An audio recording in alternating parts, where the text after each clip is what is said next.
Okay, we've got more stuff that I bought, more records. Ended up, after taking Ara to see Bluey's big play, ended up going to my dead grandpa, and that place is like, I think, three or four pretty much record stores inside the one place. It's a bit like a vintage flea market with different sellers, and that's pretty cool. And then after that, because we couldn't find any Queen records that Ara was looking for, she was looking for just something by Queen with music, even though she's already got one, she wanted something new. And we ended up going to Clarity after that. Good old Clarity is just amazing for that sort of thing. So that went really well. So let's have a look at what we got. Okay, I'm going to start with the Clarity stuff first because there's not a lot that I got that we picked up there. As you can see, this is the record Ara found, the Queen's Greatest Hits, brand new. It was weird because the other places they weren't sorted, so you had to go through everything. And even at my dead grandpa, I didn't go through everything because it's basically in a tin shed, so it was getting hot as hell, and I couldn't be bothered getting down underneath, and Ara was sitting in a walker and half falling asleep. It's like, yeah, I'll go through like the top two shelves in each, and then we'll just, if I don't find it there, I don't find it. And I didn't find any Queen, though I did find a compilation with one Queen track on it. But this is what she was looking for, because it's like, wow, it's got all the songs I want. It's like, yeah, that's why you would have wanted it. But yeah, that was a good find. Sorry if my breathing's a bit weird. It's quite hot in here. My voice has been a bit raspy since I had a nap earlier in the heat. Now, I only bought two things, and me being the connoisseur of crap that I am, yeah. Right, I basically bought these from the $2 bargain bin. First of all, we've got Kisses and Tears, the Anthony Ventura Orchestra. Now, I mostly got this because I kind of thought the cover looked cool. And about orchestral stuff, there's some interesting songs on here. That should sound interesting with an orchestra. Like, I'm kind of curious to see what they're going to do with If You Could Read My Mind. That was a big one that I thought. Scarborough Fair is an interesting one on there. And as you can see, there's the guy himself. Obviously, he's probably the conductor or something. But yeah, for $2, I'm not complaining. Right. And then Invitation's an album by Shack Attack. Now, this is a band that I'm not so familiar with. But for that, god damn it, for $2, why not? I mean, there's the band. And they're like this was released in 1982. So how bad could it possibly be? I couldn't be bothered whipping my phone out because it was towards the end of the night, and yeah, it was getting to about 7 p.m. and we'd been out since midday, and it was hot, and usually I'd double check these things using my phone and sort of just have a quick listen, but I just couldn't be bothered, and I thought, no, for $2, bugger it, I'll get it. And given my DJ name is ATAC, Shack Attack is kind of, except I used to, I spell it AYTAKK. I just thought that's just kind of funny. And sure, why not? Okay, on to the stuff from my dead grandpa. My dead grandpa likes to give out stickers and stuff, so that's the sort of thing. There we are, that thing's cool.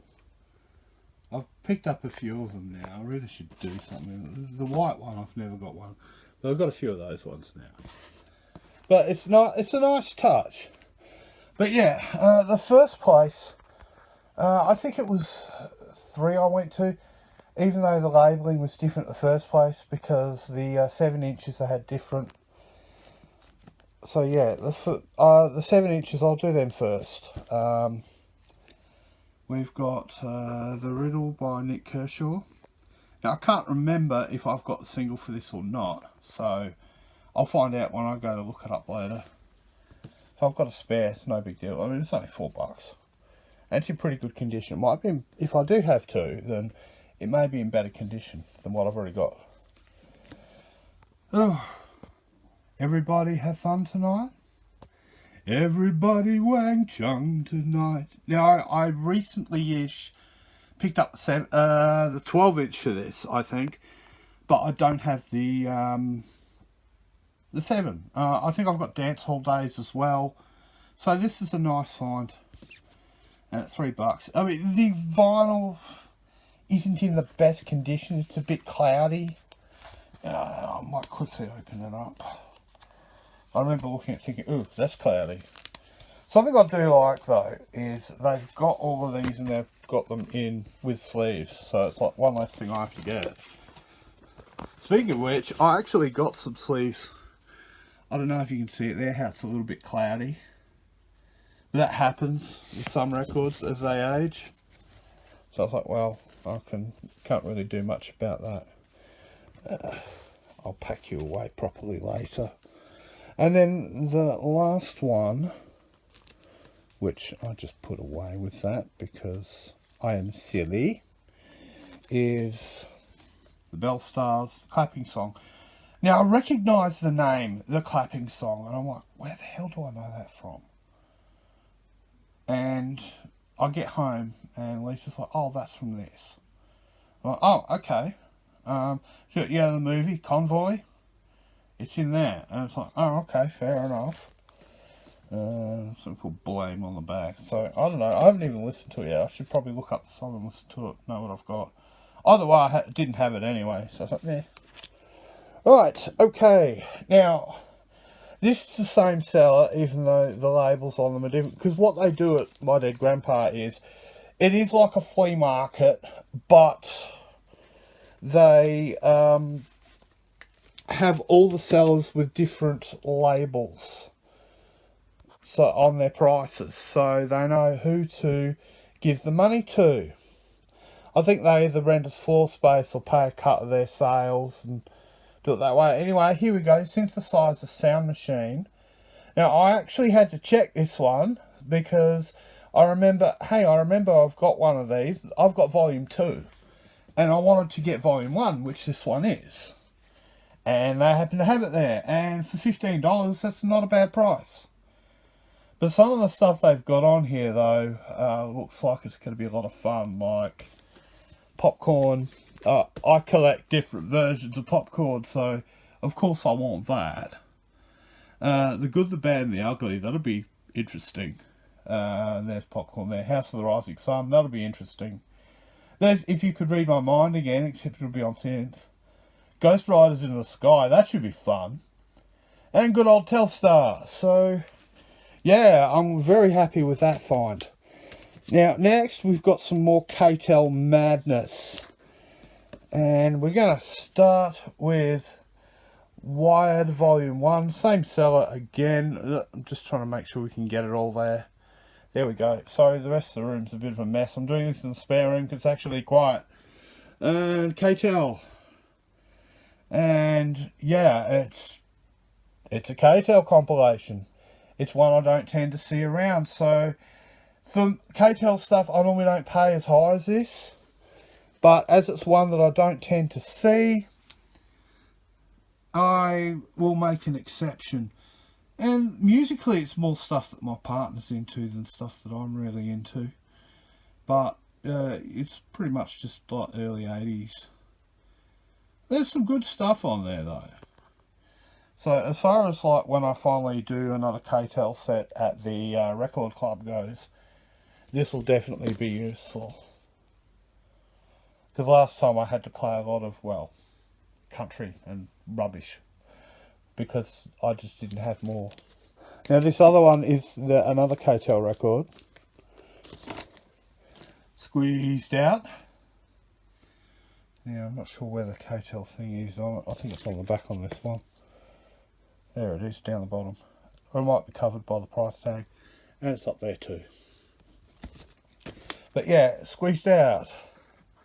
I hadn't seen this one before, so it was worth getting, and $20, so yeah, it's alright. I mean, this seller, I think, price-wise, maybe a little expensive, but it's not like prohibitively so. It's fine. I've seen some sellers that really gouge and some that don't, and they've got to make money too, and it saves me having to hunt this stuff down. And have a look at some of the tracks back there. I mean, No Secrets by the Angels I don't have on anything, so that's pretty good. There's the Queen song I was talking about, Crazy Little Thing Called Love, which I can't remember is actually on the other thing or not that Ara got. But if not, we've got it here. And yeah, a lot of it is more stuff that Lisa's into. Please Don't Go by Casey and the Sunshine Band. Yeah, oh, that's alright. More k-tel for the k-tel gods. Now, this was the last seller, this seller named Bruce or Brucey. And, oh man, I was finding so much stuff from this guy. Like this here, Focus. A 12-inch of Focus that has all of Hocus Pocus, the track, as a single track, I have been wanting for ages. It's been quite high on my to-get list. And for only $20, now I don't know how good a quality this is going to be, or whether it's a proper album or it's a compilation or not, but there it is. As well as other music too, because I have the single for it, but the problem is they break the single breaks the track into two tracks, side A and side B, whereas here it'll all be there. I think it's more of a re-release or a compilation kind of thing by the blurb there. So I was really happy to find that. And I don't think it's going to turn out to be someone else playing their music. I'll know when I'll finally get to listen to it. And the last, is the last one. Yep, more k-tel. This one was only $12. I found Bruce had some good prices. I like that. Yeah, Pinball Rock. And one thing I noticed too, there were certain records I kept coming past. It's like, I've got that, I've got that, I've got that, which was pretty fun. Of course, some of them were in better condition than what I've got, but it's like, no, I don't care. But yeah, Pinball Rock. A bit of a mix too. Maybe we see some more Angels on there, which is pretty cool. I used to like the Angels when I was younger. Now, it's like, yeah, they're basically an Aussie pub rock band. They're fine. The Coasters, which, you wouldn't expect to see that with the Angels, but yeah, as advertised on TV. And of course, k-tel logo. I do like the thing with the pinball machine and everything. That's nice. It looks nice. Well, that one actually flips vertically, not horizontally. And they're sort of going with all the aesthetics of it, and here we are. Yeah, this one's a bit of a mix. A bit of a mix with different rock genres and time periods when you think about it. There's a little bit of everything. I mean, it's typical k-tel, like, 10 tracks crammed into a track, into a side where they will use shortened versions of the songs and all that stuff. But yeah, it's a good one. That's the beauty of doing a k-tel set. It's like playing punk music in a set, because you end up with lots and lots of short songs, and you end up with lots and lots of songs on your song list, which is fun. I like that. But yes, don't know if this is working properly and you can see me alright, but yeah, that is pretty much everything, and I see it as a success the way we did it. Ara got the record she wanted. I found some cool k-tel stuff. I found that Focus record, which is amazing. Oh, there's one other thing I should mention. There was another seller that I went to. Now, these guys were all mostly new and pricey stuff. they had a 7-inch of Susie and the Banshees Spellbound, but they wanted $30 for it. Now, I almost bought it, but going to Brucey's after, and what I found there, that would have been, for the price of those two records, I would have only had a 7-inch, and I've already got Spellbound on a compilation, so I don't really care that much. So I think I did alright, but that's the one that got away. Anyway, I'll catch you later.